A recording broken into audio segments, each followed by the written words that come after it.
All right, everyone, what's up? I know people will be gradually dripping in right now, but stay tuned for a big one here because the trade period is coming to an end. We are starting this recording, this live stream, with just 10 minutes left in the Continental AFL trade period for 2024. I don't know, I've been listening to far too much trade radio over this. Of course, the big point of discussion for us here at the Hoops Crew. What's up, everybody? Paul here. It is trade time. I don't know if there was a delay there. For some reason, it's just saying we've only gone live. So apologies if I've just weirdly doubled up on stuff. But trade time, we've got 10 minutes to go. We're seeing Andrew Mackie wandering around the floors of AFL right now. We're seeing the Bulldogs getting busy. There's a whole lot going on right now. Bailey Smith might be about to become a cat. Now, of course, if you are tuning into this and you are not a Geelong person, we are a Geelong-based platform here with the Hoops Crew. So we are going to be focusing pretty heavily on all things Bailey Smith and everything else. Of course, thanks for clarifying, Lucas. It did, for some reason, our StreamYard platform being a bit silly there. So I said it twice. Apologies. But it's a pretty exciting time. We're seeing little bits of movement in the last couple of minutes or so. The Dogs have a lot on their plate with only 9 minutes to go. So I'm really, really fascinated to see if this deal gets done. Of course, Bailey Smith for the Dogs, if we think about what they're kind of spinning at the moment, they've got Bailey Smith, they've got Jack McRae, they've got Caleb Daniel. They're looking to bring players in too. I believe Xavier O'Halloran was one of the players that they were interested in. I don't know how they get all these deals done in 9 minutes. And it's going to be really interesting for us as a hard to how things, but as a group of Cats supporters, it's going to be really, really interesting to see how this plays out. And does Bailey Smith, in fact, have to come to us through the draft, which we kind of know about his history. And I'm not talking about some of the things that people have kind of, I guess, try and harass him a bit more for, but in terms of things like his mental health, we know that's been pretty kind of, it's been a massive challenge for him. And so I'm really curious as to how desperate everyone is here to actually get the deal done, because I suspect for Bailey Smith to have to sit back for yet another month leading into the national draft. Oh, here we go. We're seeing Mac and Sam Power now walking together to go get the deal done here. So Bailey Smith, I think, is about to become a cat, and we're about to learn about the price that we have to pay to make it happen. Yep, they've snuck into the room. So that's firstly great news. Party people, we've got Bailey Smith seemingly, but it's a really fascinating one. Of course, for those tuning in right now, I'm really keen to kind of get your thoughts on what the complexion of the Geelong midfield, Geelong starting 23 is going to look like over the course of the coming season. Because Mac's walking away. What? No, is he coming back?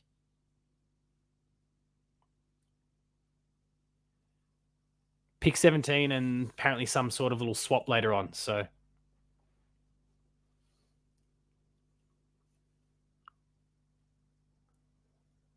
then I'm seeing Mac walking with Nick Austin at the moment, which should be interesting. That's Carlton's Nick Austin, head of list management there. So, yeah, so Nick Austin's come in with Sam Power and Andrew Mackie.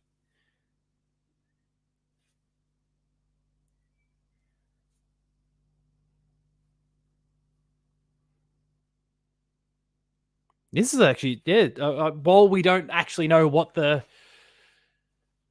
final deal is, it is fascinating to see that Nick Austin is entering at the same time as Sam Power and Andrew Mackie, that there might be some sort of three-way deal here.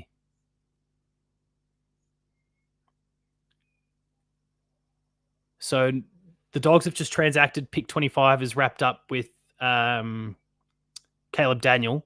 Maybe that then is a part of the puzzle for the Geelong one where there's some potential pick swapping and those sorts of things after the fact. In terms of your question there, what's happening with Clayton Oliver? Nothing, I think. I feel like this will be another conversation that gets revisited next year. It kind of has that Gary Ablett wanting to, different context, of course, but Gary Ablett kind of wanting to return to Geelong thing where the Suns weren't happy with the transaction in 2018, end of 2018. So that kind of pushed on for another year. And then the deal got done the following year. Now I think there was a bit of guilt because there was a few things that went on in the lives of the Abletts in that 12 months. But okay, so the suggestion is that maybe Nick Austin's in the room for some Matt Kennedy related stuff. I can't remember where Matt Kennedy was being linked to, but I'm seeing Sauce in the room as well. So I don't know, there's a few different things going on. Jackie, what is this about Sam De Koning? No. I don't want to hear any talk about Sam De Koning. He's not going anywhere.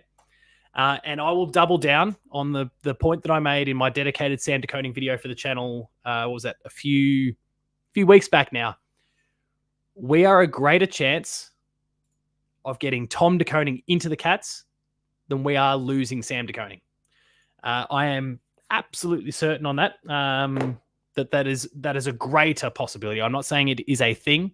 Tom De Koning, that won't happen this year, of course, but I think that is a very, very viable option at the end of next year. If anyone's taken a look at what Carlton signings have looked like in the last couple of weeks, Tom is one of the few that could be extended and hasn't. And look, that may happen throughout the course of the season. I know that Carlton were very hesitant last time around to offer him a contract, and there was some lowballing and different things going on, and Tom took that and stuck around, and I think repaid the favor pretty quickly because he put in a pretty great finals performance for them and had a great season this year. His stocks have definitely gone up, but I feel like it is a very distinct possibility.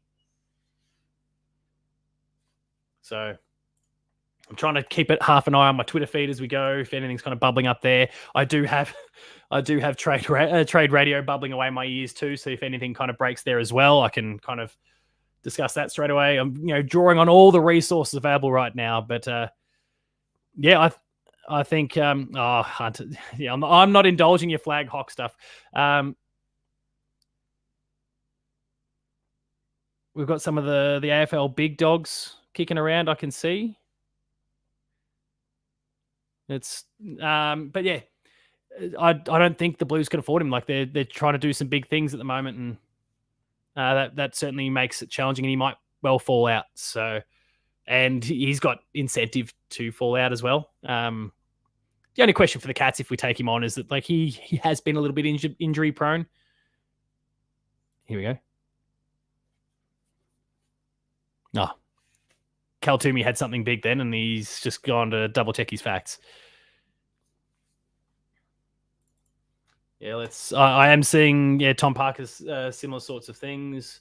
Looking for something final. Jake Stringer has now been traded to the Giants for pick 53, so that's going to be a great fit for them considering the challenges that the Giants have had this week. Jack McRae is now done. He's a St Kilda player. Peatling is officially an Adelaide player. Crows give up future 2, and GWS hands over Peatling, future 3rd and 4th. That's kind of criminal. The Giants have been, that's a hiding, that one.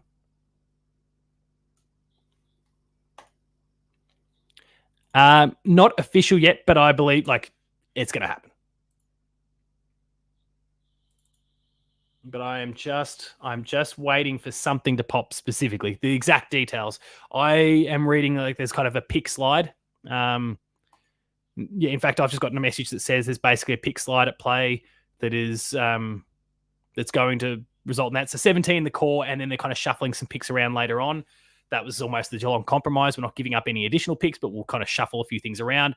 That, I guess, is a fair and reasonable compromise, I guess, when you're in this sort of position. I think Bailey Smith's mental health is a factor in this particular scenario. Once we kind of officially close in 3 seconds, I'm going to put out a link to everyone shortly to jump into the stream and kind of share your thoughts if you would like. Because it'll be great to kind of get as many people sharing their thoughts on all things. Yeah, Bailey Smith's got done. I just don't know the specifics yet. But yeah, shortly I'll put out a link there for everyone to jump in if you want and kind of share some thoughts. It'd be fantastic to get to hear lots of thoughts. It's been a while since I've kind of done much Hoops Crew stuff since our finals kind of exit and some initial videos around some of the Clayton Oliver stuff. It's been kind of quiet times where we just waited for this whole period to kind of come to a close. So it's nice to get back out there again and nice to get to chat to everyone about what's going on. Let's drop that link in the chat right now. So if you have got lots of thoughts about all things Geelong, but also the broader trade period, keen to chat about them. Hunter, I will even indulge you too if you want to get up and about around all things Hawks. I'll give you a solid 30 seconds before we kick you out because I'm not going to deal with any of that sort of rubbish around here on a Geelong show. But here is the link popping up in the chat as we speak. If you want to join in, click it and come on through. Would love to invite as many people on board as possible to kind of discuss the various different transactions. I'm still not seeing anything officially in writing as to what the nature of these sliding picks are. So if someone actually knows exactly what that looks like yet, that'd be fantastic. But I'm not seeing it. Let's see. Brody Campbell saying, yeah, okay, 90 seconds.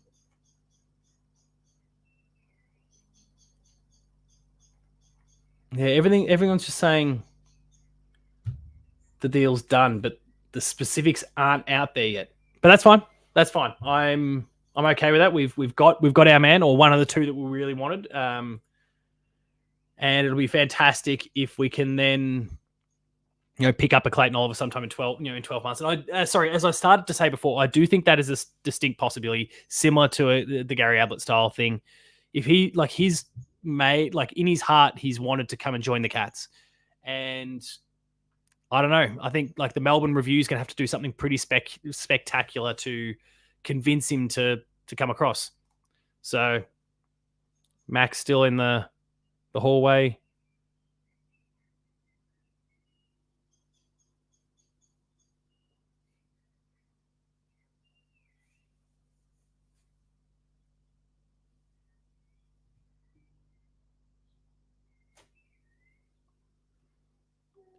Just trying to get some facts. Mac's back in the main room again.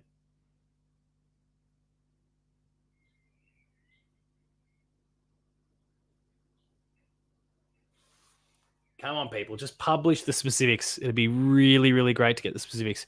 Kerry with a question here. How's it going? Bailey Smith will be a Cats player. Stephen Wells is a brilliant negotiator for the Geelong Football Club. He'll get it done. No, so the deal is done. Let's just to make sure, I guess, for the clear separation of kind of how things look these days, Andrew Mackie is really the kind of the face of all of these sorts of things when it comes to trade. Stephen Wells' area of expertise is, of course, in the draft, and that's where he really comes to the fore. But Mac will help facilitate these things through pick trades, trades for picks and those sorts of things as well. Ed echoes what I'm thinking as well. Maybe not as soon as 2025 for me, but I think 2026. I think it's only a matter of time. Matt grins here with Matt Rowell's out of contract at the end of 2025. Do we try and get him over Oliver? So now you're just kind of, laying two names out to kind of pick and choose. So this or that, would I rather Matt Rowell or Clayton Oliver? It probably depends on where we as a group kind of assess the Geelong list to be at the end of 2025. If we are right there, if we win a flag, that sort of thing, great. If we kind of trail away because maybe some of the older guys, the bodies finally start to kind of give up the goat and we kind of miss out, we're a little bit further behind than we would have perhaps anticipated, then maybe it kind of, I think that dictates things a little bit. A transaction for a Matty Rowell or as a Nomad Hunter, he is saying Harley Reid, those sorts of players. And I'm not saying Harley Reid, but of course he was a Geelong supporter, and that does give us a chance because there's a lot of that sort of stuff that you're seeing kind of take hold these days. Players like that are obviously longevity, whereas Clary, you get him for maybe 4 to 5 years at that point. Any of these other blokes, we're talking closer to 10. And that is a factor for sure. So it probably depends on where that list is at that particular point. Now, I'm seeing the comment that Mitch Cleary's posted the trade on Twitter. Let me see if Mitch Cleary outlined the deal. Here we go. So Geelong gets Bailey Smith and pick 45 and gives up 17 and 38. So 2.5 weeks of drama, largely driven by the Dogs, to slide back 7 spots in the draft.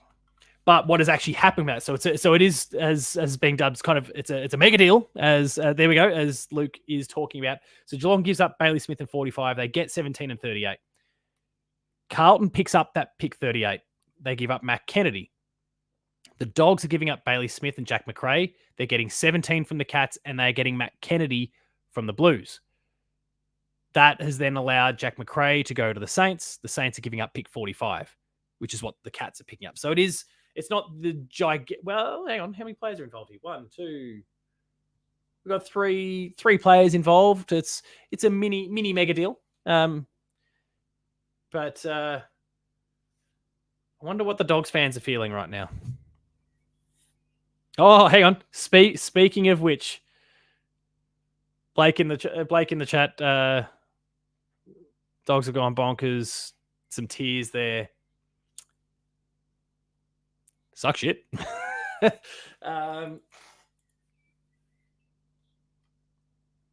Just looking to see if there's anything else that's kind of bobbing up at the last minute, but that doesn't seem to be the case. I'll again drop the link here in the chat for anyone who wants to jump in and talk any of these transactions. Obviously, again, we are a Geelong platform, so first and foremost, if you've got thoughts on the Geelong trading, the trade situation here, what's happened with Bailey Smith, what didn't happen with Clayton Oliver, what's going to happen with Jack Martin in the delisted free agent period, in that lead up to the draft, all of those sort of things. Please bring your thoughts, jump in, and would love to chat. If you're a supporter of another fan base, come on in. I'll give you like 30 seconds. So let me know what you're thinking in that regard. Anyway, it'd be great to chat to people. We'll go on for as long as the news kind of keeps filtering out, and for as long as people want to keep chatting. I do have to go play basketball in about an hour or so there will eventually be a cutoff. But we've got some time up our sleeves right now, so we'll keep this going for as long as we possibly can.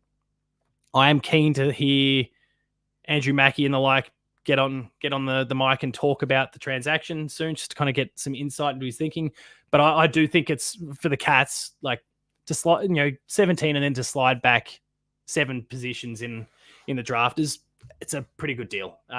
Considering the Dogs were trying to drive this bargain of around a top 10 pick, and we didn't have that to give. We never had that to give.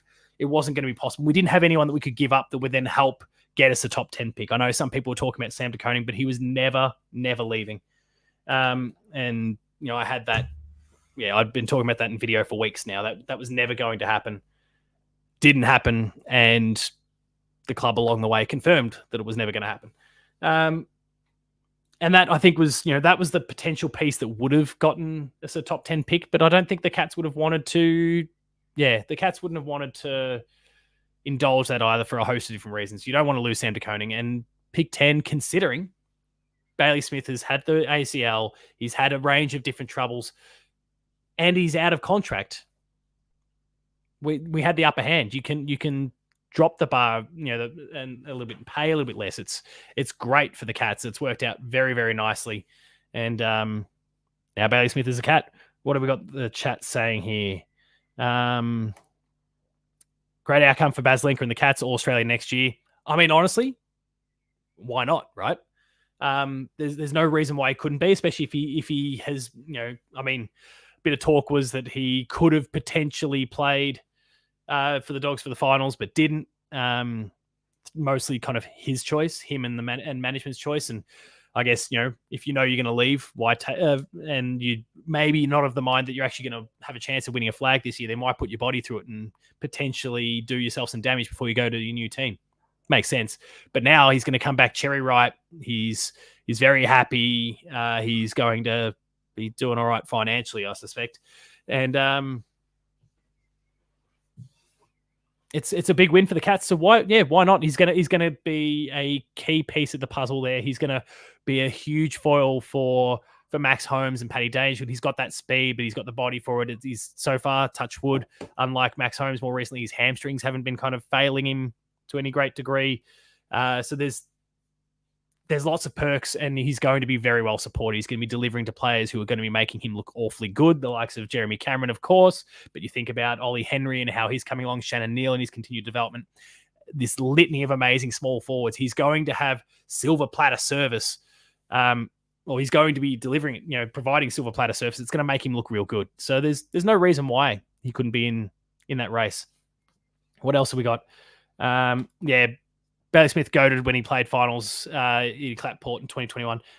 The bloke's a jet, he really does have that big game player sort of vibe about him. He's demonstrated it before, and who knows, why not again? Kerry's back. I'm a long-term Geelong supporter for years since Kerry Ablett joined the Cats in 1984. This is great news. Bailey Smith is now a Geelong player. Great pickup. Bring on 2025. Can't wait. I know it's a bloody long time now to have to wait, right? So not loving that. Blake, I assume you're talking about Bailey Smith. I spoke to him a few weeks ago. He was ready round 23, but knew he was going. Yeah, a bit like what I said. For him, it didn't make a lot of sense. You're putting yourself at risk, and if you're not of the mind that your team is a chance of winning the flag, then it sounds very selfish. And maybe there was a nugget of it that was kind of rooted in a selfish sort of attitude. But why put yourself through the risk, right? So I totally understand it. And Blake, for anyone unaware, big Dogs fan. And I just don't doubt that you've got that info. And it all checks out with what ultimately happened, of course. I'll drop the link in there again for anyone who wants to jump in and have a bit of a chat about how things have played out. Everyone, you can do it on your phone. You can do it from your computer, whatever your preferred platform is. The link is in the chat. Check it out. Jump into the stream. Would love to have you aboard. Let me make sure that I'm doing everything right and this is actually working. I'm sending out the link. That's fine. So yeah, jump in there if you want to talk about it as well. Otherwise, I will just chomp your ear off for the next 45 minutes or so. Milo suggesting that Geelong and Freo are some of the biggest winners. Look, they're both right up there. I think for Geelong, you have to kind of say yes straight away because you've kind of got the marquee player at the trade period, and we managed to get him. So that, to a degree, I absolutely agree. Beyond that, obviously, we haven't necessarily done a huge amount, but when you get the big dog, but yeah, as Magnus talks about, Gold Coast for me, right up there. Carlton have done some great things as well. The way they managed to pry out pick 3 was genius. And of course, right after that, people were speculating what they're going to do with it. No, they've got needs they want to address. You're not going to get a bad player at that particular point.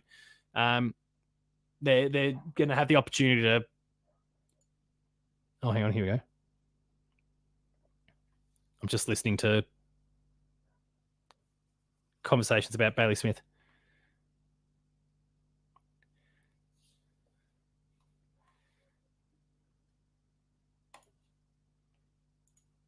And yeah, Jackie talks about Richmond as a big winner too. I mean, that draft hand is unreal. You've had to give up a lot. You're probably going to get smacked a lot next year, but you're probably going to get smacked a lot anyway. So take the hiding, get an amazing, in one of the best drafts potentially we were ever going to see. Supposedly, it's not going to show through for a while yet, but a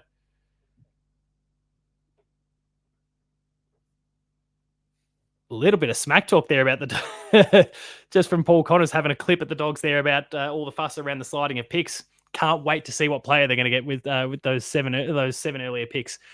That's I like the smack talk. I like the fun and games, and I think Mac probably at some point just got sick of it. Like, okay, sure, whatever. We'll slide back 7 picks just so you can do whatever. Of course, there's so much trading that can go on in the lead up to trade period. Sorry, the draft period as well. So who knows what's possible there.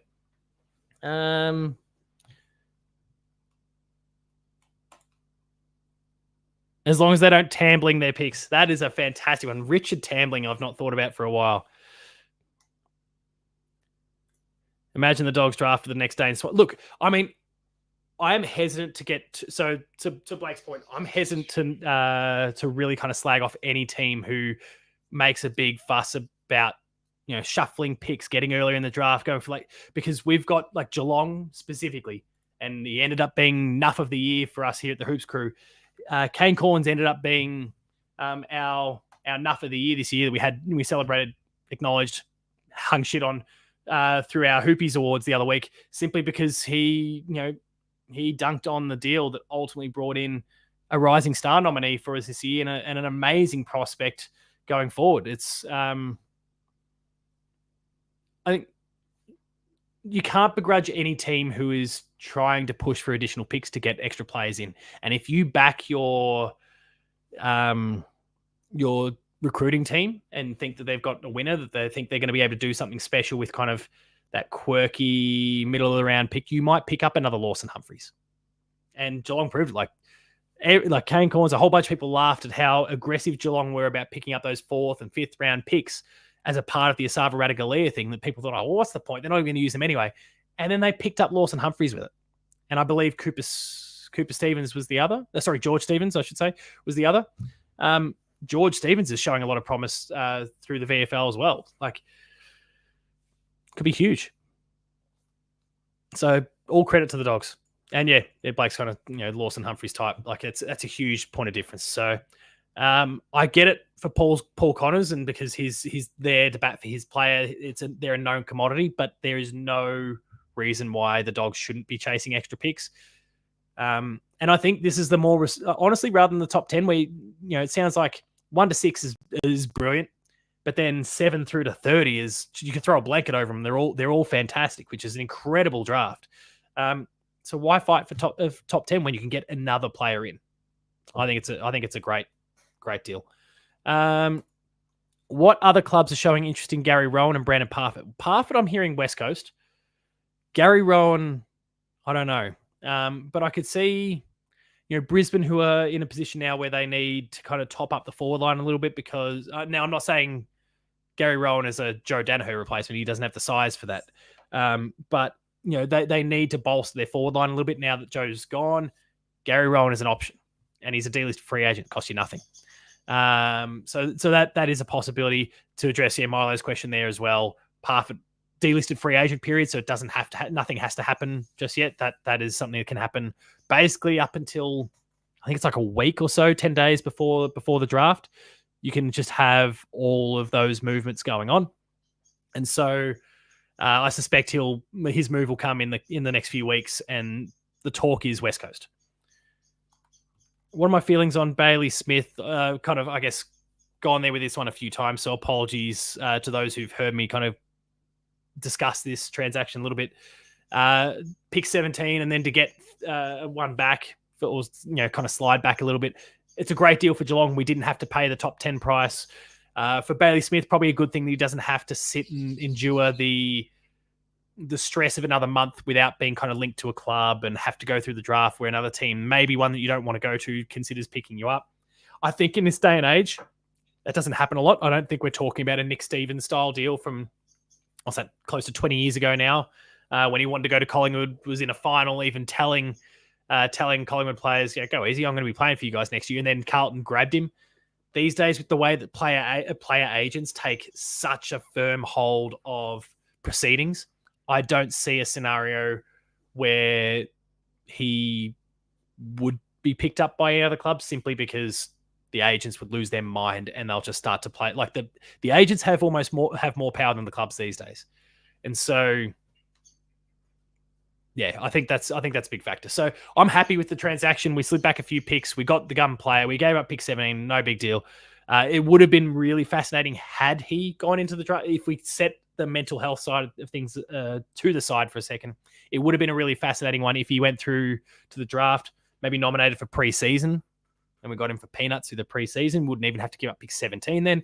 But I think I think there's as the club, you got to pay a bit of respect to the individual that you want to bring in as well. And he's a rock star of the competition. He's going to be a rock star of our club, and you don't want to kind of treat him too shit straight out the gate. I have mixed. I have mixed. He could be a gun mid, and he's young, but he did his ACL and is also a cokehead. I'll kind of not focus too much on the other stuff. His mental health's been the problem. That's kind of what's led to some of the indulgences in other stuff. The ACL, I think the club does their medical things, and these days I feel like the ACL, as much as it's a massive hit within the season that it happens, I think clubs aren't as fearful of the long-term ramifications anymore. And I think that, in the women's competition, that's a little bit different. But that's because the competition itself still has a way to go. Players are kind of entering still a little bit later at this point. So a year out of action is a bigger hit. But for the men, I don't think that's feared as much as it once was. It's really horrible when it happens, but you're backing your medical team to kind of get them right for the next year. So where are we? Gary Rowan, North Melbourne, because they're a new retirement home. I wouldn't go that far yet, but I could see it. I mean, North are looking for. They're recruiting heavily at the moment. So Magnus Sherlock here. Paul make a Super Coach series on the channel and have a mini comp with the other members of the Hoops crew. That would be really cool. Something we maybe look into for next year. I'll add it to the list of things that we could do. We are right now having lots of conversations on the back end about what, firstly, our off-season content kind of slate looks like, as well as then what the content lineup for 2025 looks like. I want to bring back Behind the Play.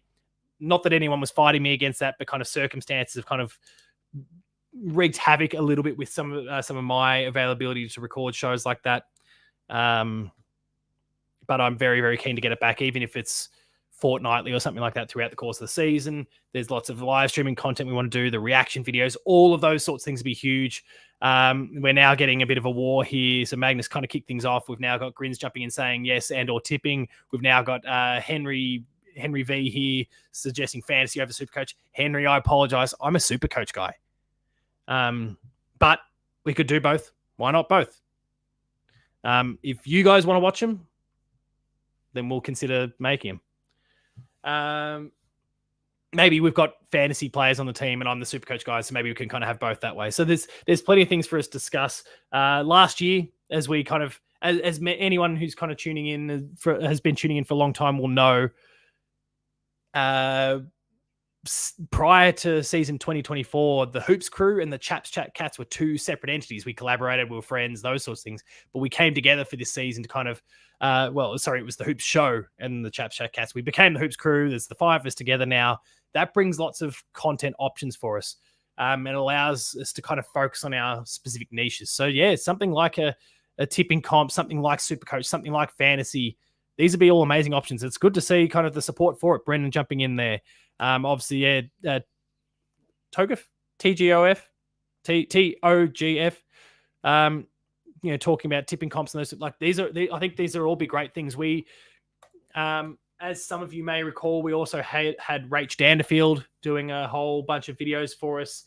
Don't forget your tips, which is a very on the nose reference if you've been kind of following what Rach gets up to on social media. But that kind of went away there. I think, yeah, having some sort of tipping thing would be amazing. We'd love to. There's live stream content and those sort of things we want to do. There's a whole lot of great stuff. So,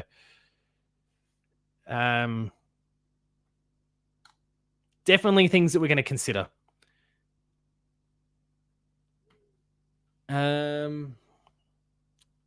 Just looking to see if anyone that's kind of related to the Bailey Smith deal is going to speak. We've obviously had Paul Connors,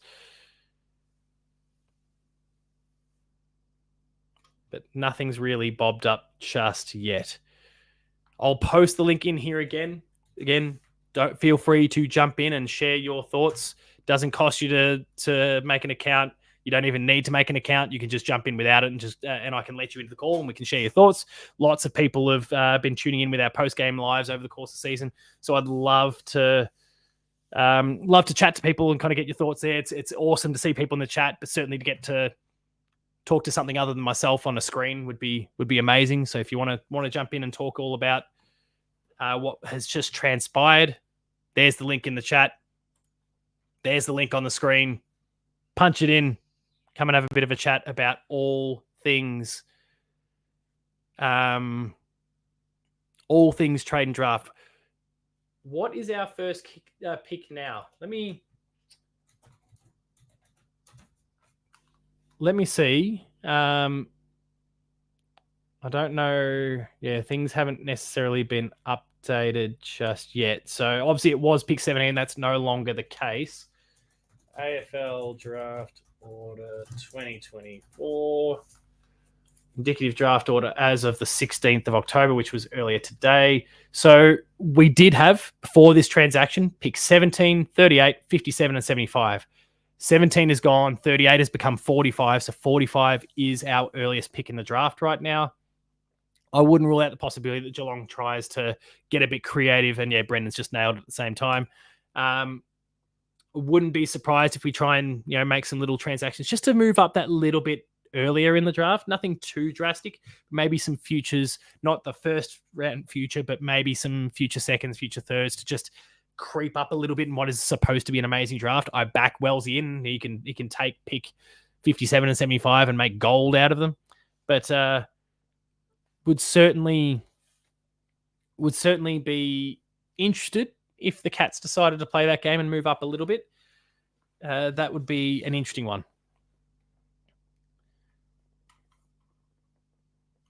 So, yeah, kind of curious about that one. Right now, we've got GWS managers chatting at the moment. That club's had a busy day today. We'll leave them alone right now. Ooh, boy. Wouldn't want to be them.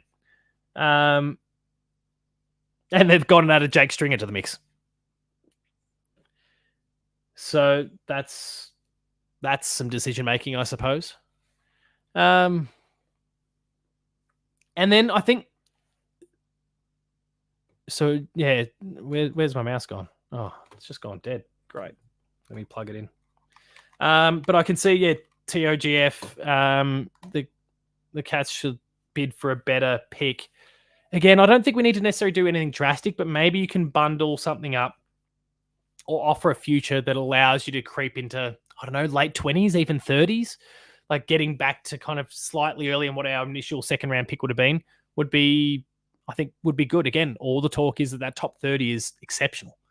And, any club worth their salt would want to be part of that. I know we're loading up for another assault on a flag, and Bailey Smith's a huge part of that, but you want to kind of manage the future at the same time. And I think we've got some great young players that are going to underpin that future. But when there's a golden opportunity right here to potentially get someone exceptional for not even a top 10, top 20 pick, you might be able to get them in the 20s, in the 30s. It'd be worth it. And 45 will do a great job with. But if there's an opportunity to creep up a little bit, I'm down for it. The catch is, for me, is the prospect of Tom De Koning and of Clayton Oliver at the end of the 2025 season.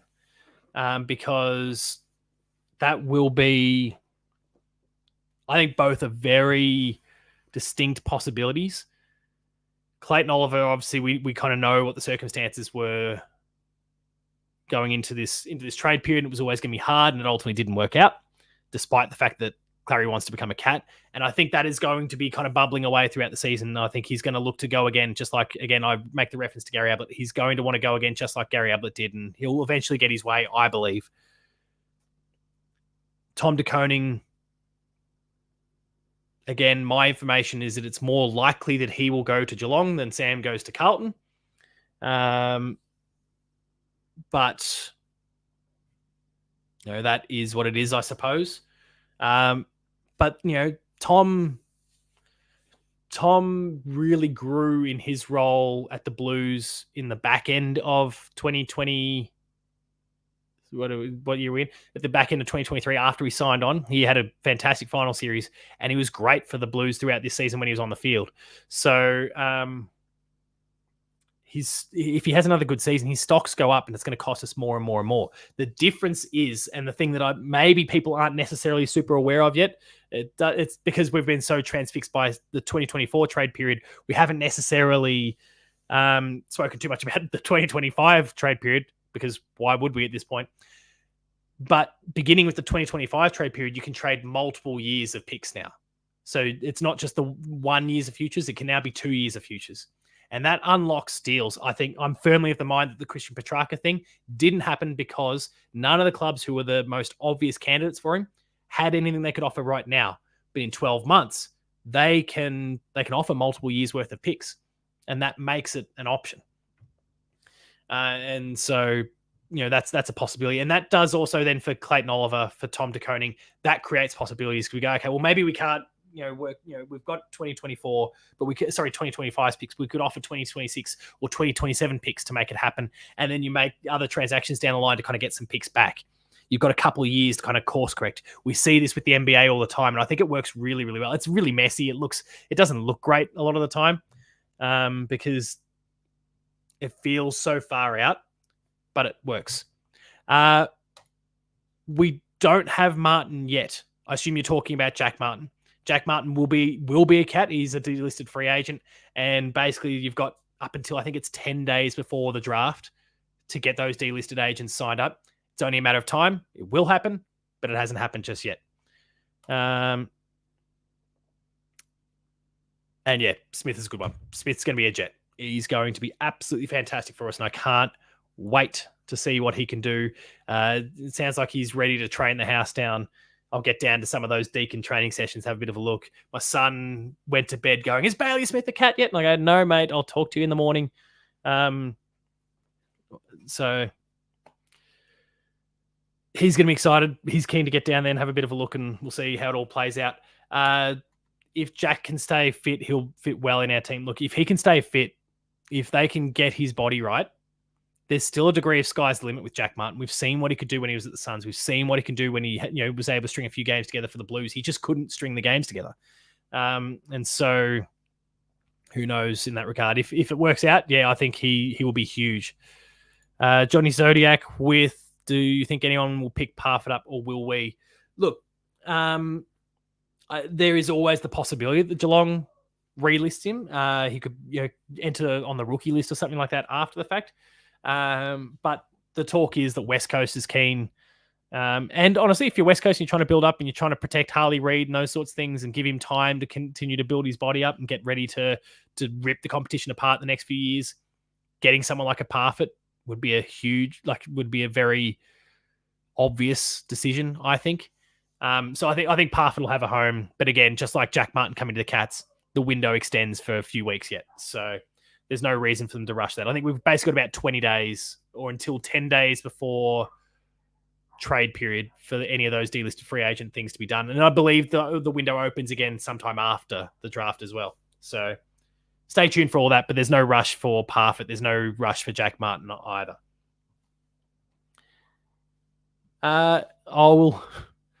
Sorry if I'm sounding desperate. Someone talk to me. Here's the link once again for the show. You can jump in, share your thoughts, but of course, keep pumping questions into the chat. Keen to hear what people have to say about the trade haul here, the draft period. I'm looking to see if things on the AFL side are updating with the final list of selections. Hasn't really happened yet. Did Tom Barrass happen in the end? Oh yeah, sorry, yeah, Tom Barrass did. No, I remember that. Sorry. The Hawks. I mean, look, I don't want to indulge it too much, but Hunter Allen, when he was in there before, talking flag hawk, we're not going to get that carried away. They're not winning the flag next year, but they're going to be a dangerous team. Yeah, the Hawks have made some very savvy additions this off season, and they're going to be dangerous. So,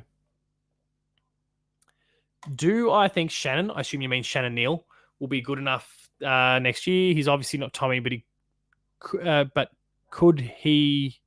should be good enough. Will he be good enough? No, he's not Tom Hawkins. He's probably not a generational player, forward like Tom Hawkins was. And we remember all the Tony Lockett talk when he was first drafted before 2007. But I think I think there's still a lot of potential with Shannon Neal. He's got qualities that Tom Hawkins doesn't have in terms of never had, sorry, in terms of the athleticism. He's got that little bit of extra reach. So I think he probably enters the team and it feels like, he's the Tom Hawkins replacement. He's not really. He plays that position, but he's going to play a very, very different game. And we've seen that already. And so it's going to be about finding his leading patterns in a forward line that's got Jeremy Cameron in a forward line that's got Ollie Henry, who is like a mid-sized forward, but tries to play like a full forward. There's those sorts of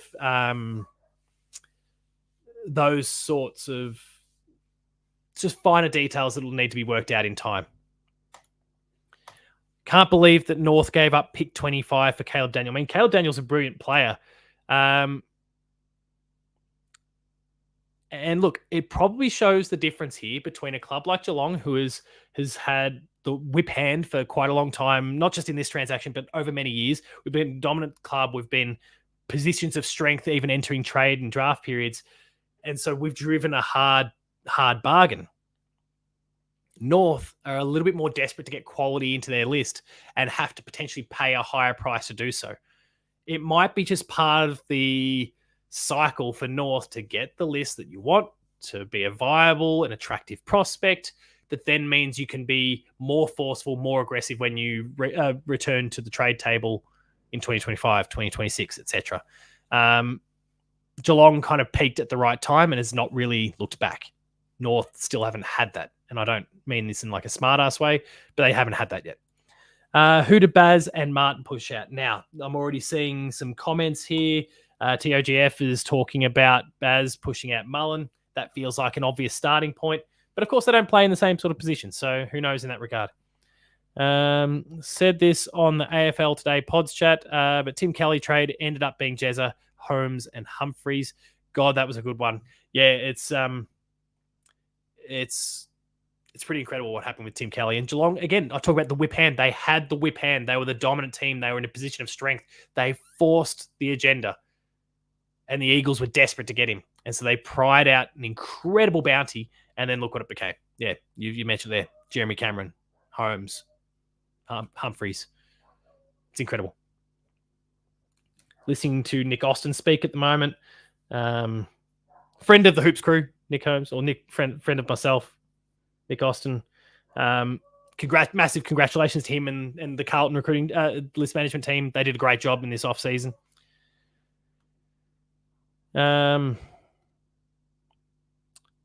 Jack Martin is our Gary Rowan replacement. The thing to keep in mind is that Gary Rowan wasn't getting much of a game. So I'm not saying that that Mullen is no good, but at this point in his development, and sorry, I know that it was mostly TOGF kind of suggesting that, and I had to, but like I think he's the obvious one, one in, one out. He's just got more time to develop and learn his game. That's all this is. It's going to take some time.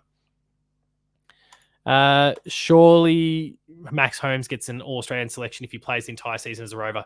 You would think so. But he's got some serious competition in his own midfield now. So, who knows? Carlton, echoing my point there. Carlton did well, swapped out who they want, and got him pick 3. Plus, they're in the gun for the twins, the Caprioli twins.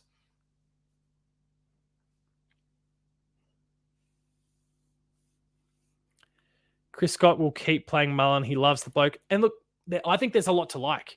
I really think there is a lot to like about Oisin Mullen, but he's still, like, the development is still there. The argument for the Cats, and this is how you kind of treat, I think, any young or inexperienced player, is like, what is the right balance to get them to learn at the highest level versus going back to the next tier down and develop the game. Sometimes, like, it's the whole iron sharpens iron thing. If you can get the experiences that you want at the highest level, then you take it. And so it's really just going to be about, is the opportunity there for him for whatever reason? Will he be a potential hindrance while he's learning his game? And that they're the things you have to weigh up when it comes to him or any other inexperienced and young player. Mullen played in the centre for a while. He did. Yeah, absolutely. Smith for Ben Reeve, Hoops crew himself. Will Bailey Smith get the Brownlow in 2025? Why not? He's just got to fight with Max Holmes for it. Because remember, Paddy Dangerfield said he might win a Brownlow. This is a huge win for the Cats in terms of what our midfield can be now. This is a massive, massive win. I'll again drop the link in the chat here. People jump in. Ben, you're about. Jump in. I want to discuss things with you. I haven't spoken to you properly in a couple of weeks now. Jump in and have a bit of a chat. Anyone else have a bit of a chat? There is the link to the stream. Click it. Jump in. Talk to me. I need someone to talk to. I'm lonely. We should keep Mullen, but let him. Just because I'm keeping the link there at the moment, TGOF. I'm not going to pin your message at the moment, but yes, we should keep Mullen, but let him develop first, and he could turn out like Zach Guthrie. Zach started off like an Oz kicker, then became one of the best defenders out there. Difference is Zach Guthrie didn't have the body for it. Actually, Mullen does have the body for it already. He's so strong through the legs. He's don't worry about the typos, mate. It's fine. He's so strong through the legs. He's got the build already. Zach Guthrie firstly needed to find his place within the team, but also his body wasn't there, so he still get bashed and crashed off the ball, wanting to play the game that we needed him to play. Then the body came along. Ben would call him Baby Hulk or whatever. I can't remember what he now. Ben, confirm what your nickname was for Zach Guthrie in the chat again. But yeah, his body was part of the puzzle here, whereas Oshie Mullen doesn't have that. So his development can accelerate a little bit more because he's physically up to the riggers a bit more. What do we got?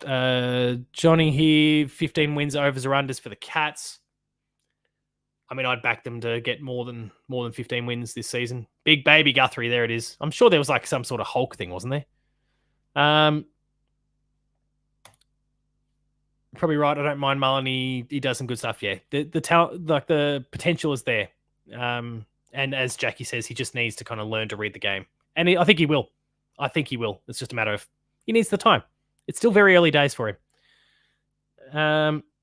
Well, there we go. Trade radio is wrapping up, so we're not going to get the interviews that we're potentially looking for. I was hoping that we might hear from Andrew Mackie. That has not worked out. But I'm sure there'll be, you'll find it on the Geelong channels and those sorts of things. We will find interviews with him soon enough. I'm also looking forward to that social media clip that we'll inevitably get of Bailey Smith as a Cat, him talking about wanting to get to the club. That's going to be exciting. This is my favorite comment so far. Baz Lincoln Aware number 2, presented by Zach Tui with a headbutt. Please, can we manifest this? Every single one of you right now. The moment that the Geelong social media accounts talk about, I'm going to double check to see if Geelong hasn't already, if we've not already posted something, because I've been kind of off Twitter while I've been streaming now. Nothing there. But the moment that the Geelong Football Club starts tweeting, putting out Instagram posts, Facebook, whatever your preferred platform is, as soon as we start talking about Bailey Smith being a Cat, can we all try to manifest this? I think it would be hilarious. Absolutely.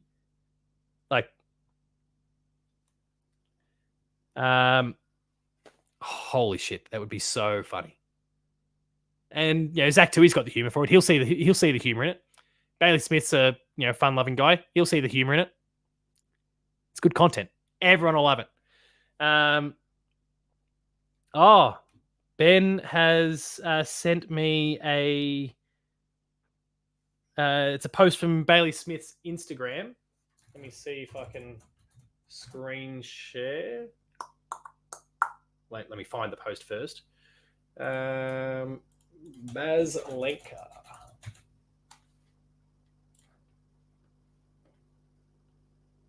This is in his reels. Let me screen share this one. Let me unpin the comment there for a second. Let's screen share. Let's do it. Everyone, ladies, gentlemen, cool your jets here. You're about to see a lot of Bailey Smith's rig. That is working. The man's rig is impressive. We can't argue with that. But okay, that's not what I was looking for. Ben, what are you doing? Now I can eat. He's a cat. There he goes. Pause that one. He's able to finally take a breath and absorb and enjoy the fact that he's a cat. Thank you, Ben, for alerting me to that one. That, as tame and bland and boring as the photo is, that's what you want to see. That's the good stuff right there. All right, let's get rid of that one. Get out of here. Jackie's just passed out. I'm glad that I put like there's a lot of photos of the rig. As I scroll through this, there's a lot of photos of the rig. Good on him, I suppose. The food looks good. Johnny making the same joke. I assume you're talking about the Zach Tui one. Interesting. After all that, North have pick 2 and 62, but they've got pick 2. And there's still talk they might try and split it. And that would be, clever. Turn that into, I don't know, 5 and 8 or something like that. There's those sorts of things. There are rumors for Clary for SDK. I mean, sorry, Johnny, I think you might have been in here, may not have been in here before when I was talking about SDK. He's not leaving. He's not obviously not leaving now. We've seen how that's played out, but I don't see him leaving next year either. And the Ds don't really have the need for it. So I'm going to get this out of my ears now. I'm not listening to anything. The Ds don't have the need for a key defender. So for me, that doesn't make a lot of sense. It's our rig now.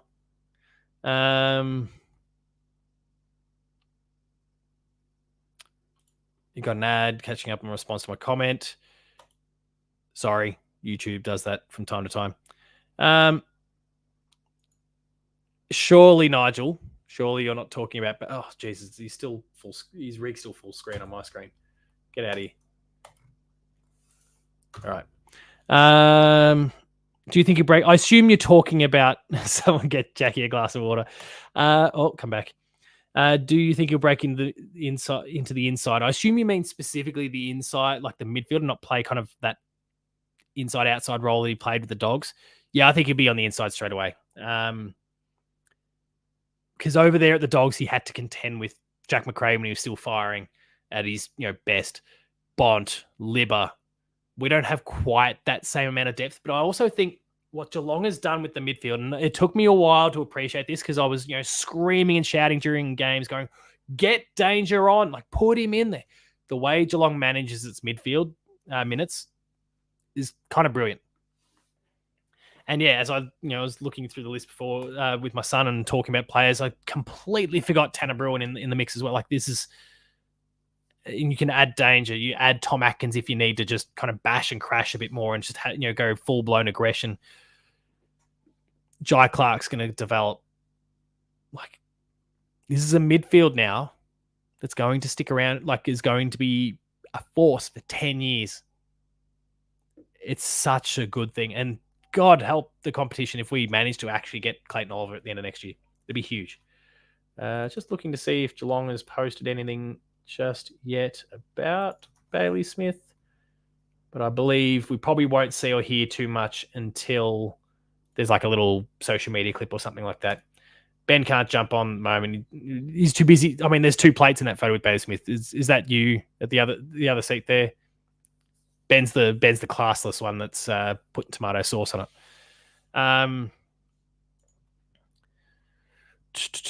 What have we got here? Sorry, just quickly scrolling through some of the comments. TOGF and Clark. Oh, we've got a Magpies fan in here. Oh, hang on, with a follow-up question. And I'm going to assume that you are, being genuine in terms of the nature of the conversation you want to have, despite your username probably suggesting otherwise. How does it compare to Rosie Butters and Jason Horn-Francis?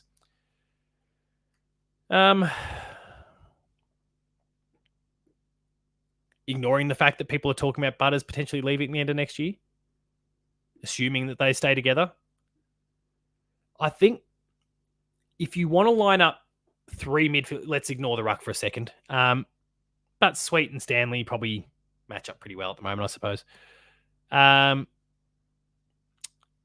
If you want to line up just our 3 best midfielders versus their 3 best midfielders, I'd probably pick the Port midfield at the moment. But I think the Geelong one runs deeper, I suppose. The depth is there. So I think that's,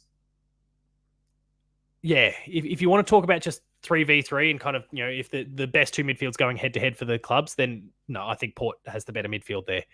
But then if you want to talk about the depth of the midfield, I think that's where Geelong kind of wins the contest going the other way. And of course, they don't just have those three. But I think Geelong has greater depth. Because, obviously, Port has Ollie Wines. They have Red Nut. I've forgotten his name. Redheaded bloke. Willem Drew. Thanks, Laughing Magpie. You've kind of... I wish you said that moments before. I just called him a red nut on camera. But anyway. And you're an open-minded Magpies fan. You're the best kind. You're like a unicorn. This is incredible. Stay with us. You're open-minded. Do you want to join the Cats fan base? We'd love to have you. You got the right sort of approach to football. I like you. Stick around. At least subscribe to the Hoops Crew. We'll have more open-minded conversations in the future. I'm looking forward to it. Because I think us here at the Hoops Crew, I mean, maybe let's not get too carried away with Ben, who can be a bit of a nuffy. But speaking for myself, the chaps, we're very level-headed individuals, and we like to have unbiased conversations as best as we possibly can. Clearance-wise, Port win. I agree. In a way, I clicked on the wrong one. In a way, I'm happy to see Clary for another year before buying. Hopefully a good year away from many dramas. The risk associated with it is that his value goes up again. That's the risk.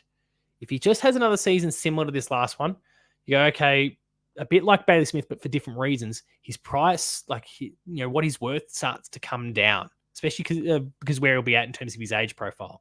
His value starts to creep down a little bit. So there's pros and cons. He might just need the new setting and the new setting to then go back from kind of this, I don't know, B plus Clayton Oliver back to the A plus Clayton Oliver again. It's an interesting one. Yes, you've subscribed, legend. We're looking forward to having you going forward. Where are we? Just to pin some of the questions here. There's so many the comments are coming in fast, and I can pin them at the moment. Laughing Magpie, let us know, what do you think about Dan Houston and the transaction there? Obviously, it was a very complicated trade. That'd be keen to see it. Jackie's asking what I was starting to question as well. Are you a Port Adelaide Magpie, given that you're considering that you are... Oh, hang on. What is your thumbnail? It's Collingwood. Yeah, Collingwood. I didn't think, Collingwood supporters could be so introspective and thoughtful, but again, you're a unicorn. Well, we like it. Here you go. I thought Mullen's best game was when he was tagging a kid, got led to the ball and would win it and do some sneaky little things. Look, there's lots of opportunities to learn your craft from tailing the best players around. Some of the best midfielders of all time have had to, at some point, get smashed or have to chase players around and learn their craft, potentially through a hiding. Where are we? Would rather get a ruck or younger mid than Oliver next year. Tom De Koning does fit the ruck bill if he ends up joining the Cats. Toby Conway may get his body right another off-season, another opportunity to kind of strengthen up a little bit and kind of look after that body. We've got Mitch Edwards coming through. Stanley sticking around for one more year, I think, buys the time for the club to make a really informed decision, and conveniently enough for Tom De Koning to come out of the contract.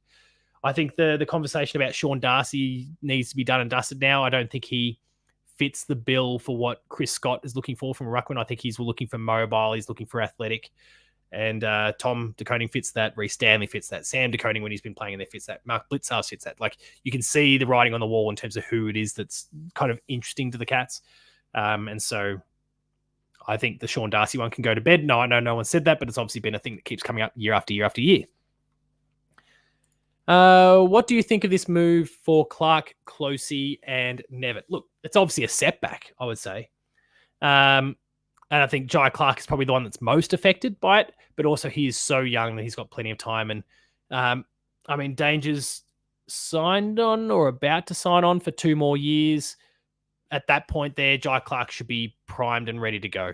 And so I think that's when he is ready to explode. If he doesn't, force open other spots as well, because look, we're talking about all this, and Cam Guthrie still needs to come back. If Cam Guthrie's body is good to go again, he could do some dangerous things. Like there's obviously experience, but like Tom Atkins will be, I don't like saying it because we've got a lot of love for Tom Atkins here. Ben might kill me for saying this, but he's vulnerable.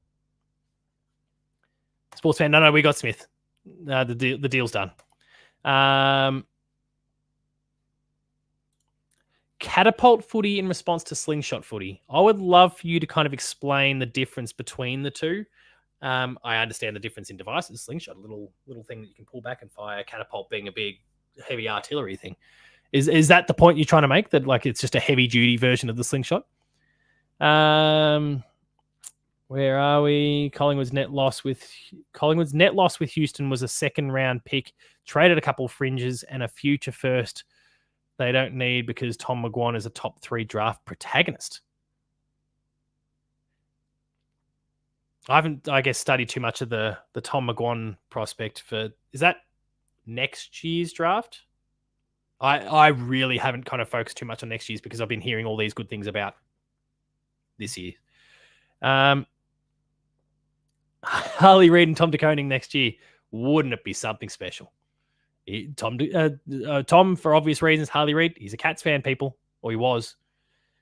Do we like Supercoach or fantasy? You might have jumped in just after we were talking about that. There's a few people kind of requesting that maybe we have some Supercoach fantasy, AFL fantasy, footy tipping style videos going up next year. I think that's a really cool thing. I think tipping wise, it'd be a great one. We could maybe have a tipping competition.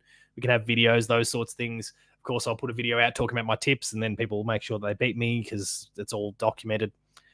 Yeah, a lot to kind of go. But some really cool ideas, and the team. Actually, I started to tell the story before. The team and I, after we all joined, met up in the pub in Castlemaine because it was kind of a central spot for all of us. Maybe not so much for Ben. For me, it worked out perfectly. But met up and kind of decided some content plans, and we'll look to probably have a similar style conversation, get us all together, have a few drinks, and kind of plot out what season 2025 needs to look like. Asgrin says, everyone drop a like, by the way. Please make sure to do so. Support any way to support the channel would be massively appreciated.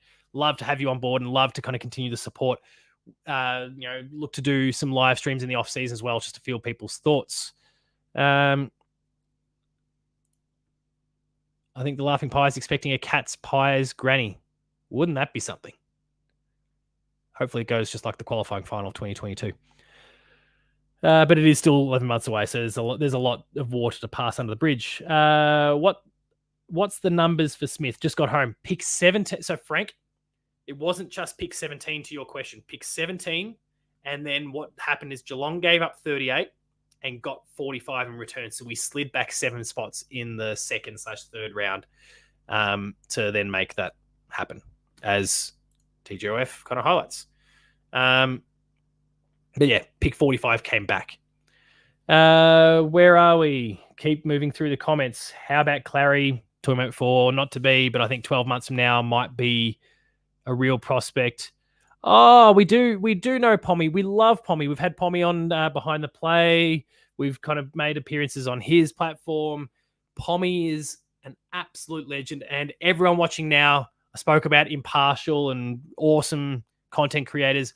Please make sure to check out Pommy in Oz. He is focused on Carlton first and foremost, but don't hold that against him. He's an absolute legend and loves to have a great, broad conversation about the game. So we here at the Hoos Group love to kind of, I guess, help do our bit to kind of elevate others and collaborate with others. Pommy is an absolute legend. Please make sure to support him. And Laughing Magpie, I don't know if you kind of came to us because you've seen us appear there or something else in the future, but thank you again for kind of jumping across, subscribing, and hopefully you enjoy the stuff that we're putting out there. Joe, firstly, thanks so much again, mate, for having me on the Fancast Grand Final Eve live stream, chatting with Simon Black. People, please, if you haven't seen that, I know obviously the Grand Final is a rear vision mirror now, but if you want, there was an awesome conversation I got to have with AFL legend Simon Black on the Fancast's Grand Final Eve show. They did an amazing job. Check it out on their channel. We've also got the breakout clip of me with Simon Black there. I was kind of getting swamped by Brisbane supporters. Wasn't great timing considering we just lost in the prelim days prior. But go check that out. And Joe did an amazing job hosting. What's the most people we've ever had for a live stream? We had on what do you call it? Karji night. We had a few hundred simultaneously piling in. Because I think most people were looking for the stream and I happened to be streaming the entire thing. I Oh, the Cats have posted a video about Bailey Smith on YouTube. Let's see what we can find here. Is it just one of those? Someone confirm. Is it just one of those? Oh, here's his highlights. Enjoy the highlights. Those sorts of things. Bailey becomes a. It is, but let's all take. Oh no, we'll get the copyright strike. I won't take the risk, but there is a. I'm gonna watch it.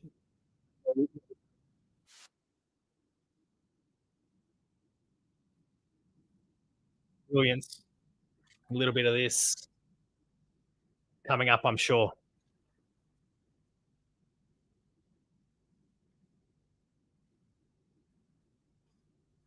What else have we got going on here? Yeah, sports fan. Just to be clear, that draft definitely happened. He has told the story, and what a missed opportunity that was. Or maybe a win for us because in terms of content, we'd get absolutely obliterated by him because he's a legend. Um, Bailey Smith, Bailey Smith. There it is. And then a little stats thing at the end there. So age 23, height 185, position midfield / forward. Search Baz Lenka. He's now a cat. Do I think Reece Stanley will retire next year? I think it is highly likely, but not a guarantee. And yeah, surprised he didn't retire this year. No, I think it was a wise move. And I've got a dedicated video on the channel as well that if people haven't checked that out about Reece Stanley kind of going into 2025. There's also one about Mitch Duncan because they're the two that most people are talking about in terms of the experienced cats. And do they not retire? Go check out that video for some full thoughts there. Brendan was in the chat. I assume still is. Maybe give us a shout out there, Brendan. If you're still around, Brendan, Bianca, jump in if you want. The link is here in the chat right now. If anyone wants to jump in and chat, there's the link in the comments. Who's Geelong's next in line? Oh, in line for ruck after Blitzards and Stanley. I still believe Toby Conway. I think the future is the sky is the limit for the guy. We just need to get his body right. Frank Gardner, don't worry. I got memories of Smith kicking 2 goals in those finals for the Dogs against the Lions and Port. It's huge. The guy's a freak and absolutely, as TOGF says, ice in his veins. He is a clutch player. He is a finals beast. Essendon fans wouldn't like Collingwood's acquisition of Houston, seeing him and Elliott in the same side. Look, the reality is there's not many things that Essendon likes that Collingwood does. And right now, I mean, there's all of the mess that is. There's lots to be said about people will throw at Collingwood supporters, but right now I'm thoroughly enjoying the plight of Essendon much more. The finals drought, I was there the day the drought began. I was there for that semi-final in 2004 when the Cats beat him. James Hird nearly pulled it out for them though. They surged late, but I was there for that, and I'm so glad the drought continues. I've got a lot of Essendon supporters around me at work, and it is so good to twist the knife. Grin's not going to lie. I've been enjoying the highlights, haven't we all? It's been great to see. Baz Lenka at the first bounce next year. Can't wait. It's going to be huge. Bailey goes straight in the midfield and not the wing. I hope so. And I think in terms of a statement, it'll be a cool statement to make as well. Furphy is an interesting one. There we go. There, Brendan waving his hand, quite literally just using the little hand waving graphic. Very well played, Brendan. But yeah, Furphy, if Conway can't get right, would be a fascinating one. He's got the big frame already, which helps. But yeah. Essendon fans probably hate Geelong. Let's discuss this a little bit. I think there's a lot of people that don't like Geelong or Geelong supporters at the moment. And green doesn't look good on you all. Envy is not a good quality to have. But, and this is like, it was an interesting one kind of leading up to the prelim, and obviously things didn't work out for us, but there was all this talk about, okay, the entirety of Victoria is jumping on to support Geelong now as the final Victorian team. And the number of people that I saw online, in my own workplace, just in town or whatever, my network is big across footy, I work in a school, so I deal with thousands of see thousands of people a day. In my games media work, there's lots of different verticals that I'm a part of, and there wasn't a lot of love for Geelong out there. People are sick of us. I don't think they necessarily hate us, but they are sick of us. They want us to fall off the cliff. And with every move, like Bailey Smith, like Jeremy Cameron, we keep giving supporters of other teams reason to be sick of us. Not necessarily hate us, but to be sick of us. I can appreciate it because I think if it wasn't Geelong and there was another team that just kind of kept lingering around, I'd be over them too. Sydney technically is that team, but it's a little bit harder to dislike them because they're kind of interstate and they're kind of at the end of the day, it's still a bit of a battler because they're not in the heartland. Geelong's post on Insta about Bailey Smith, is that the same video that's potentially on the YouTube channel? Let's have a bit of a look. No, they've just got what have we got here? They've just kind of outlined the transaction. So it's all starting to come out now. Ollie Dempsey to stay on the wing. Yeah, I think so. That's a great spot for him. Clayton Oliver next year. I do not see why not. The number one pick in Bailey Smith's draft is a Geelong product, Sam Walsh, the Footy Factory, all those sorts of comments. I don't see us getting Sam Walsh, but yeah, there we go. Everyone living in Melbourne hates the Cats. They're sick of us. I say that. They are sick and tired of us. I don't think it's, hatred in the same way that, and sorry, our Laughing Magpie, who's been here and has been an amazing contributor so far. I don't think it's the same sort of hate that we see other supporter bases heap upon the Pies or heap upon the Blues or those sorts of things. But they are sick and tired of us. I think it's a different sort of hate, but it's probably again, jealousy doesn't look good on you people.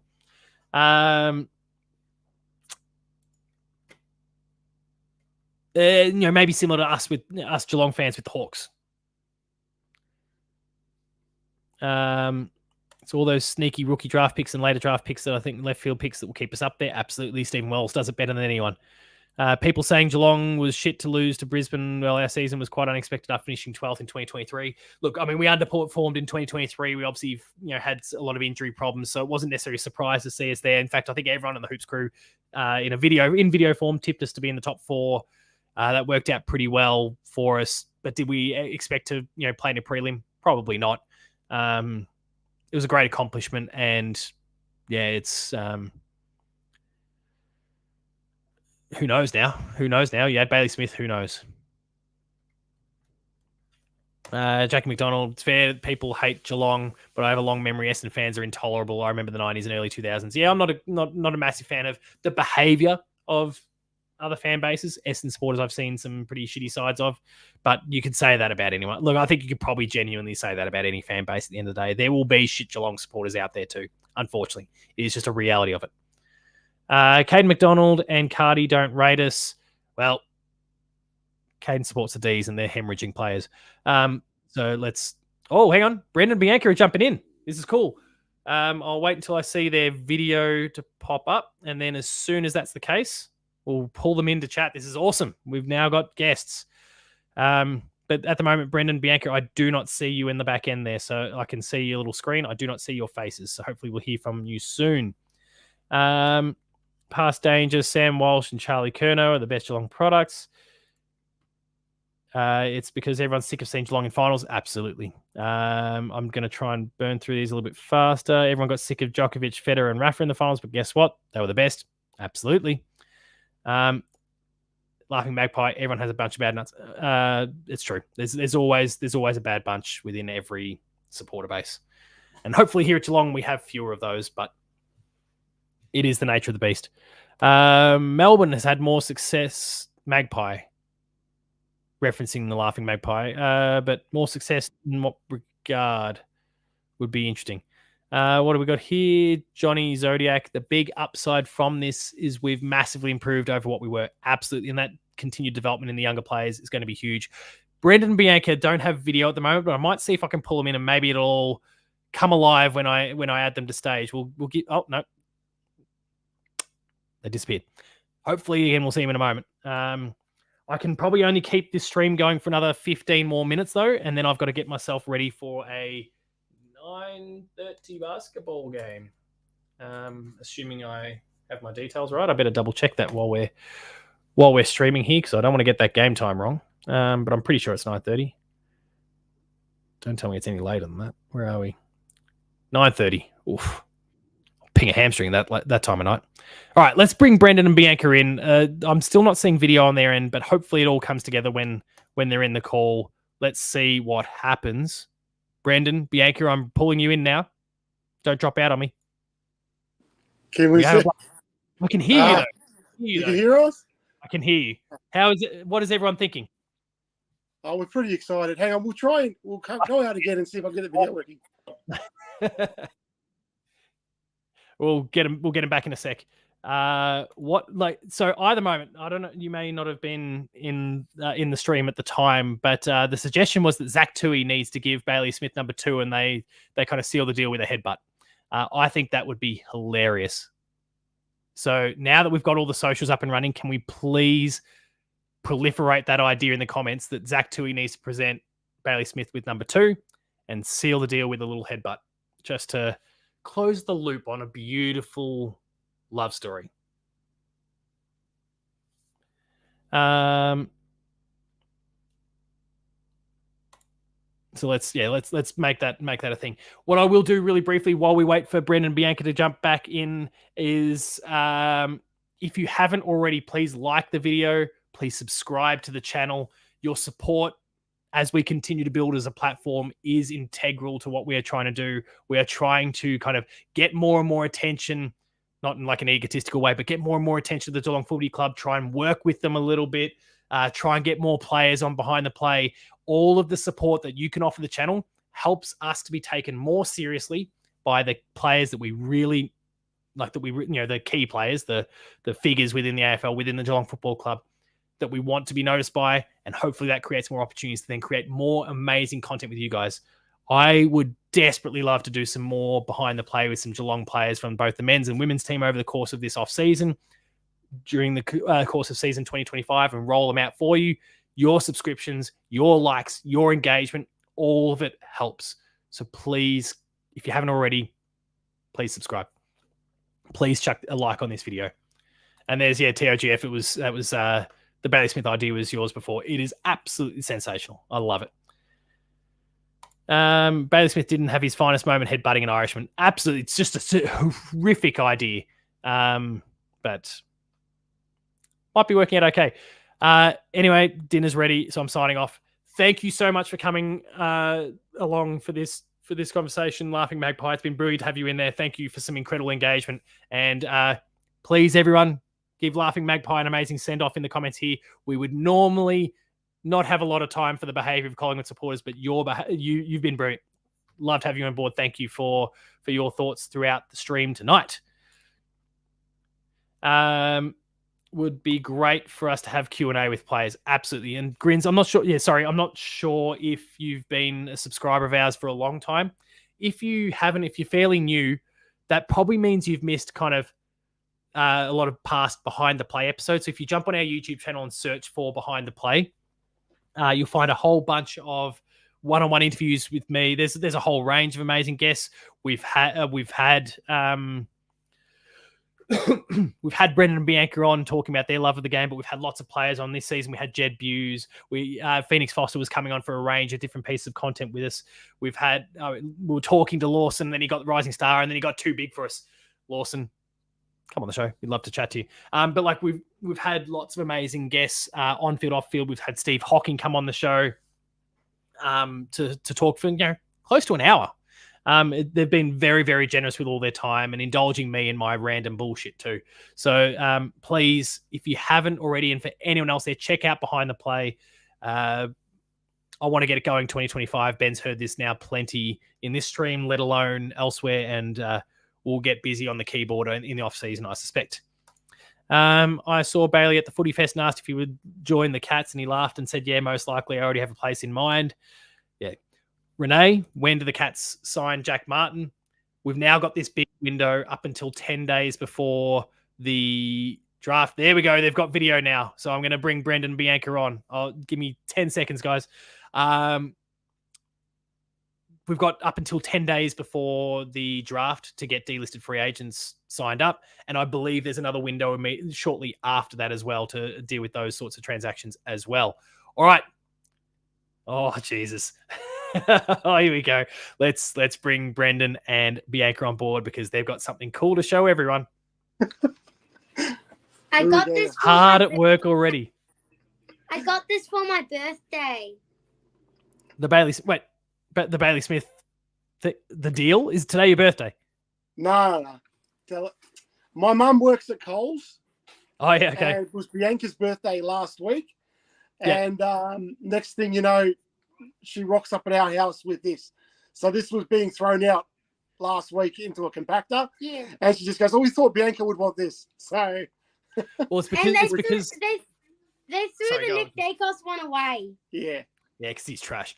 So, No, I think it's Collingwood supporting mate's not here. He's trash. I think the Bailey Smith one wasn't being taken away by people because he had his jumper on still. Yeah. Yeah. No, I yeah, think that was kind of a detracting factor for a large portion of the population is that he still had his shirt on, so people weren't overly keen. And we have to we've get already his got the bobblehead. We got the bobblehead too. I'm not crazy about the mullet, but whatever. He's a brilliant player, so we'll deal with it. What do you guys think about the way the deal played out? So we've gone from pick 38 to pick 45. We gave up pick 17. Bailey Smith comes in the door. What do you think? I thought it was going to go. I thought we were going to have to take him in the draft. Yeah. It just did not look like. Usually, It took a long time. Yeah. This sort of thing happens. It doesn't go this late usually, and I literally thought they're not going to budge. They're going to go. You know what? I thought Sam Power. I thought he was like, I can't look like an idiot here and take the deal. And I thought we were going to have to take him in the draft. It was. Look, I was quietly hoping that would happen, not because.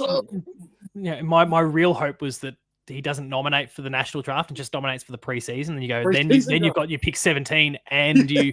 But like I kind of respect in the sense that like his mental health has obviously still been fickle, and to leave him sitting on the sidelines for another month also means he can't train officially with the club. Those sorts of things.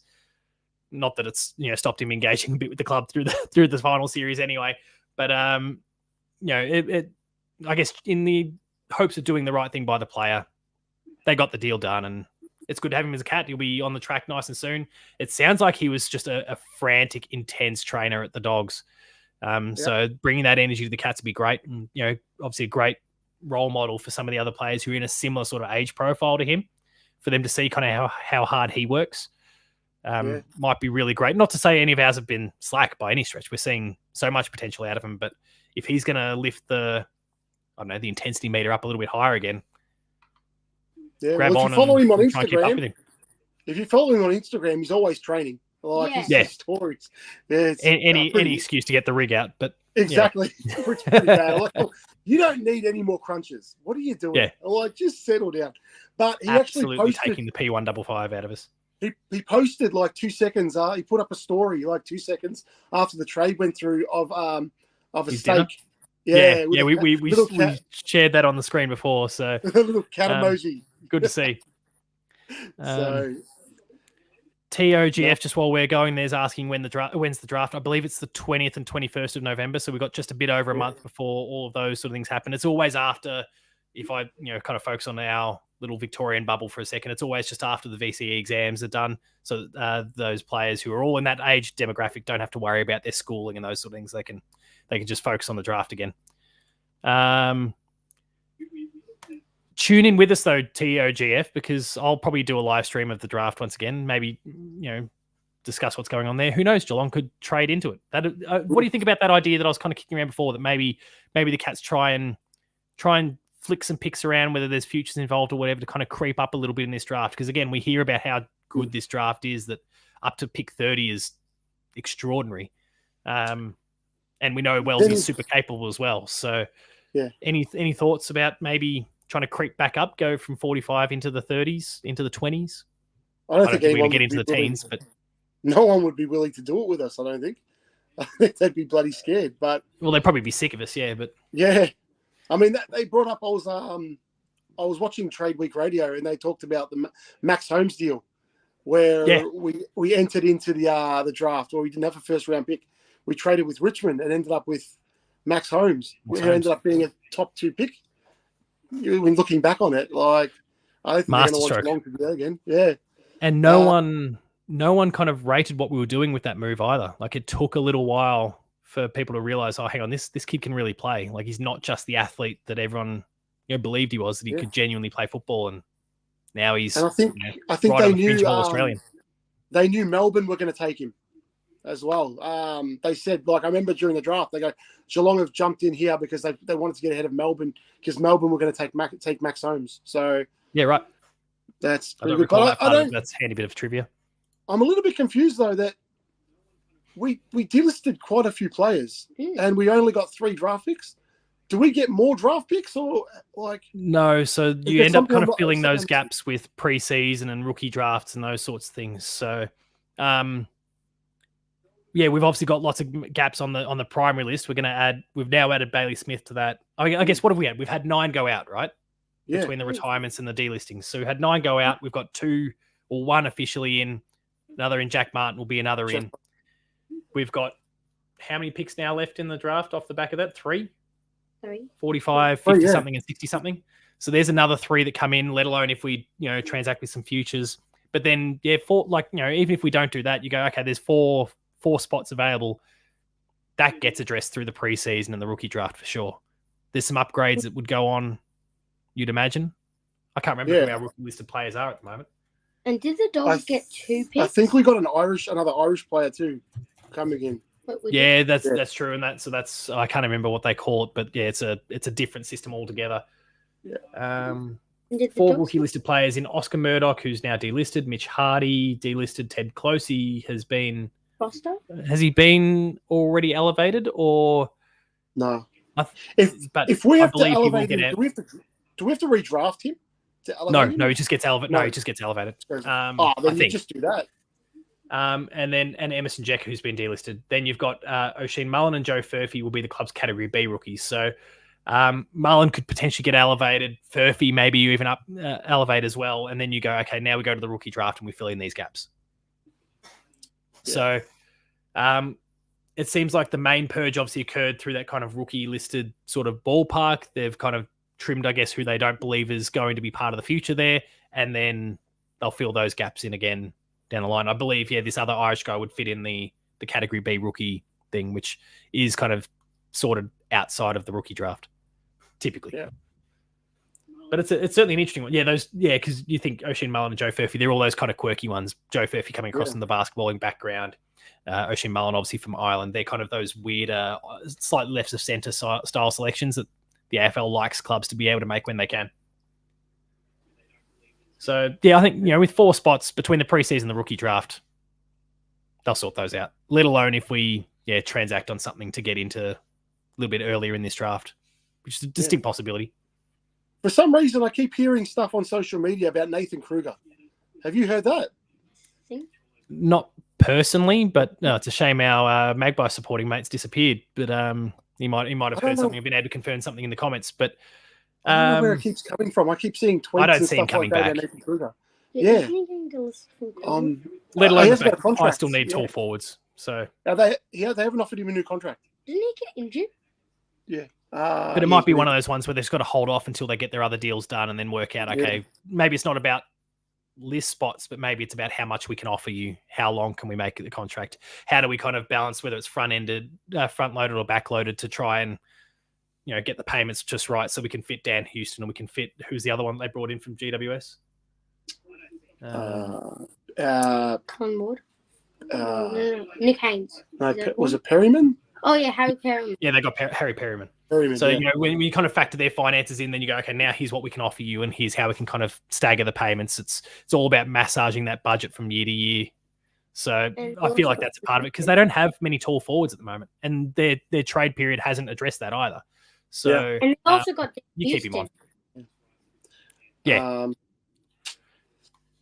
I tell you what, Closey signed a week ago. Was that he was. I was right there. He was off the rookie list. So he's onto the main list now. So we've basically cleared out. Yeah, O'Shane Mullen may well go up as well, but if the Cats can potentially hold on to him as a Category B rookie for longer, it would make maybe financial sense for them to do so as well.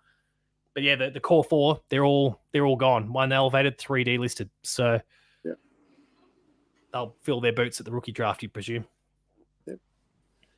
TOGF, can you imagine Max Holmes in the red and the blue? Oh,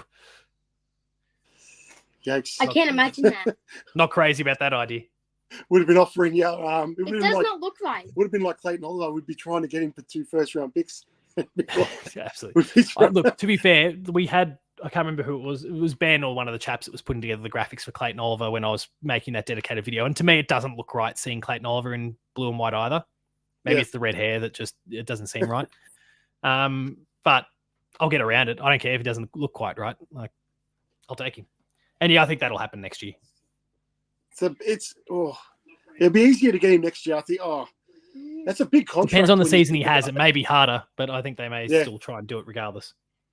But the contract he's got, like he's 28, I think. Yeah, it's about 1.3 a year for the next 6 years. Yeah, that means you're paying him that into his 30s. Like, and if he struggled the last 2 years, like that, I can see why they wanted to get rid of the contract, but you're not going to get rid of it. I think next year if he has a down year, like you're pretty much stuck with a slightly down year. That's a great deal for Geelong, and I mean it was clear that he wanted to renegotiate his contract a little bit to get the deal done. So that can be similar to what happened with Joe Danaher when he joined Brisbane. Like he joined Brisbane, they paid the price, then they changed the terms of the contract after a year to kind of smooth things out. So you can do those sorts of things as well.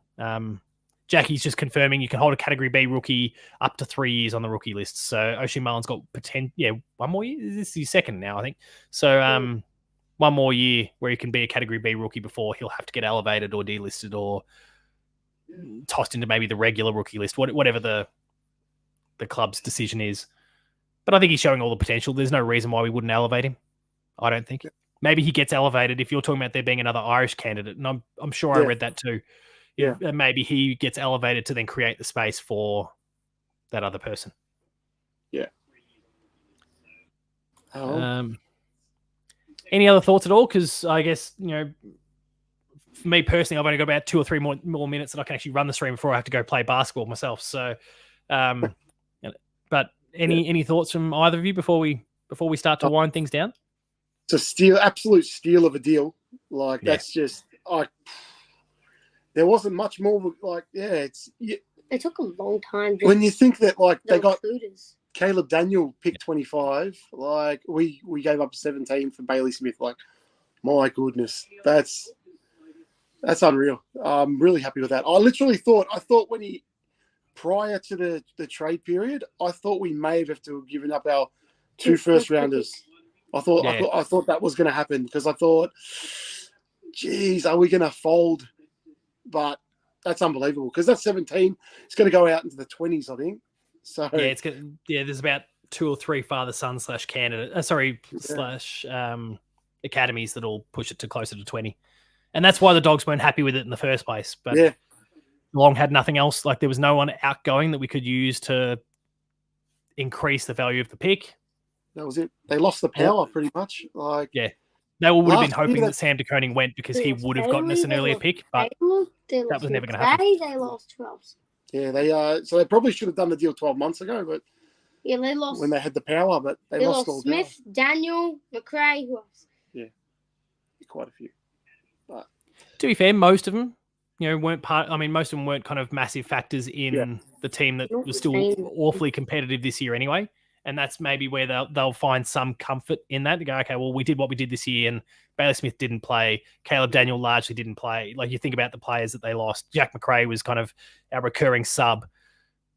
They haven't necessarily lost anything huge in terms of this season, but we know what Bailey Smith can be. So we've won. I think we've won big there and not paid a king's ransom for it either, which is good.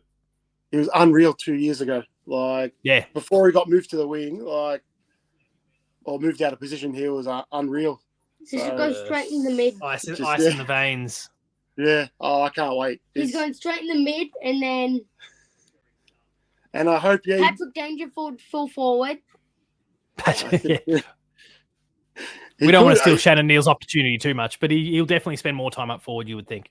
Yeah. And that's probably the one big lingering thread is that Danger still needs to sign. We know it's going to happen. They've agreed to terms. But that's about the only piece of the puzzle that's still to be sorted out now for the Cats. Otherwise, it's all just about the draft. And But he Danger will be ends the up same being sort of thing. It's like getting the payment right.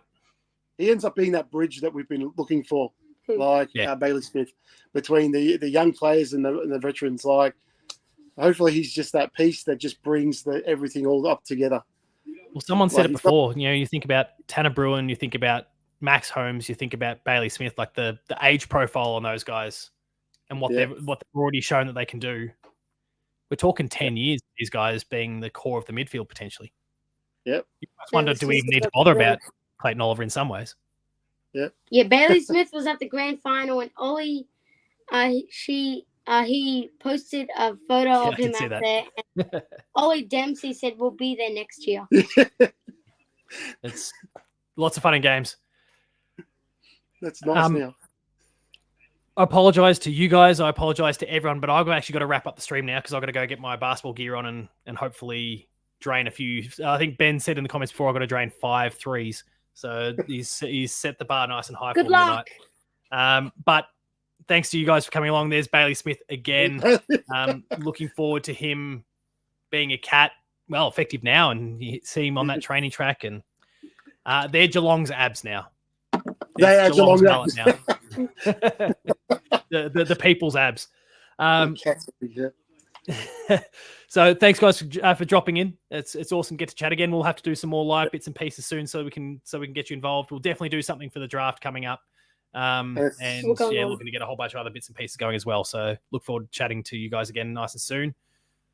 It's been great. Hopefully, the Super Coach League sounds good too. Yeah, definitely. People have put the interest has been expressed, and I'm hearing it loud and clear. So we'll have to get something going for next year. Yeah. Thanks for jumping in, though, guys. Look after yourselves.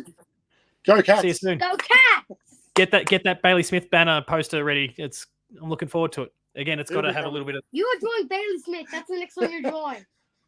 There'll be one, 100%. Enjoy, guys. We'll see you later. All right, everyone else, I slightly timed that button press badly there. Sorry, Bianca. But thank you, everyone, for tuning in tonight.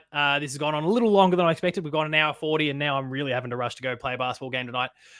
Thank you, everyone, for tuning in, for the thoughts around Super Coach Leagues and all those sorts of different things that people want to get going for next year. Keen to action all of those. Please, if you haven't already done so, like this video, subscribe to the channel. We are doing lots and lots of stuff here at the Hoops Crew. We've got lots and lots of plans for this off season as well as season 2025. All of the player report cards are going to be coming back, but probably longer form stuff this time around as opposed to the shorts that we went for last year. So hopefully some long form conversations that can scratch some itches and engage some minds in ways that the short form stuff last year couldn't. Stay tuned for all of that. Thank you, everyone, for tuning in. I've got to run. Bailey Smith is a cat. We didn't give up the kingdom for him. Can't wait to see him in action. Thank you, everyone, for tuning in. Subscribe. Check out the Hoops Crew stuff. Check out the Patreon. Thanks a lot, everyone. I'll see you later.